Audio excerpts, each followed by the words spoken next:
Hello friends, as we know that our constitution was adopted on 26 November 1949 and that came into force on 26 जनवरी 1950। दोस्तों आज हम लोग देखेंगे कि जो लास्ट का कुछ इम्पोर्टेंट अमेंडमेंट है, जो संशोधन है, जो कि बहुत सा स्टेट पीसीएस और अदर कम्पिटिटिव एग्ज़ाम में डायरेक्टली पूछे जाते हैं। दोस्तों आज हम लोग लास्ट का 6-7 अमेंडमेंट को पढ़ेंगे जो कि डायरेक्टली कम्पिटिटिव और अदर स्टेट पीसीएस एग्ज़ाम में पूछे जाते हैं। दोस्तों तो आइए हम लोग देखते हैं 99th amendment act of 2014। 99 amendment act है, संशोधन एक्ट है 2014 को। तो उससे क्या हुआ, it created एनजैक national Judicial Appointment commission. दोस्तों ये 6 मेंबर का कमेटी है जो रिकमेंड करती अपॉइंटमेंट ऑफ जजेज of supreme court and high court. दोस्तों अपॉइंट ही नहीं करती है, वो ट्रांसफ़र भी एक जज को एक कोर्ट से दूसरे कोर्ट या सुप्रीम कोर्ट हाई कोर्ट से सुप्रीम कोर्ट करती है। दोस्तों ऐसे अपॉइंट तो प्रेसिडेंट करते हैं लेकिन रिकमेंड ये करती है। लेकिन एनजैक को नेक्स्ट ईयर सुप्रीम कोर्ट ने स्टक डाउन कर दिया कि ये अनकॉन्स्टिट्यूशनल एंड वॉइड है। दोस्तों अभी भी कॉलेजियम सिस्टम ही चल रही है जो रिकमेंड करती है जजेस of supreme court and high Court के अपॉइंटमेंट के लिए।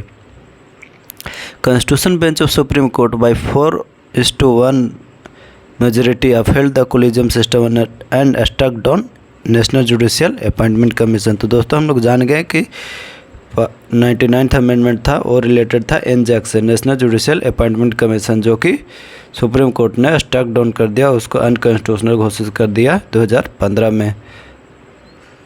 दोस्तों अब हम लोग 100th अमेंडमेंट एक्ट 2015 देखेंगे। इस अमेंडमेंट एक्ट के तहत लैंड बाउंड्री एग्रीमेंट हुआ इंडिया एंड बांग्लादेश के बीच में। इसके तहत exchange some enclave and territories, कुछ इंडिया ने बांग्लादेश को दिया और कुछ बांग्लादेश ने इंडिया को अपना विलेज लास्ट जो पार्ट होता है शहर का, उसे इनक्लेव कहते हैं। दोस्तों तो वो इनक्लेव कुछ इंडिया ने बांग्लादेश को दिया और बांग्लादेश ने इंडिया को दिया 100वां अमेंडमेंट के तहत, जो कि 2015 में हुआ। अब आगे हम लोग देखते हैं कि 101 अमेंडमेंट क्या था। 101st अमेंडमेंट एक्ट ऑफ 2060, इसके तहत दोस्तों जीएसटी इंट्रोड्यूस हुआ, गुड्स एंड सर्विस टैक्स। अगला है दोस्तों 102 amendment 102nd amendment act of 2018, जो कि 2018 में हुआ।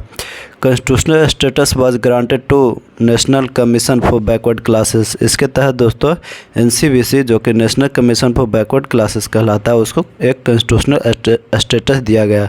अगला है दोस्तों 103 अमेंडमेंट एक्ट, जो कि 2019 में हुआ। A maximum of 10% reservation for economically weaker section of citizen other than SC ST and OBC। दोस्तों जो इकोनॉमिकली वीकर हैं उनको 10% रिजर्वेशन दिया गया है। दोस्तों 103 अमेंडमेंट एक्ट 2019 के तहत।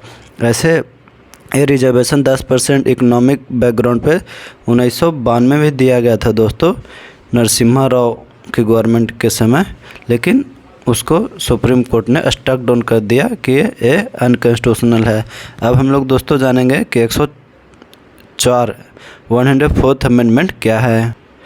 104th amendment act of 2020। दोस्तों इसके तहत जो एंग्लो इंडियन कौन होते हैं दोस्तों, जिसका male partner male ancestor European थे, उनको एंग्लो इंडियन कहा जाता था। उनके लिए सीट फिक्स रहती थी दोस्तों। नॉमिनेशन उनका किया जाता था प्रेसिडेंट के द्वारा 2 सीट लोकसभा में, जो कि लोकसभा एंड विधानसभा में भी होता था दोस्तों।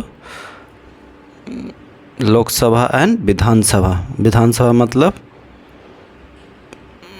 बिहार के केस में देखेंगे तो विधानसभा एंड सेंटर के केस में देखेंगे तो लोकसभा। तो दोस्तों विधानसभा और लोकसभा दोनों में सीट फिक्स रहती थी, किनके लिए, एंग्लो इंडियन के लिए, जो कि स्टक डाउन कर दिया गया 104 अमेंडमेंट के तहत।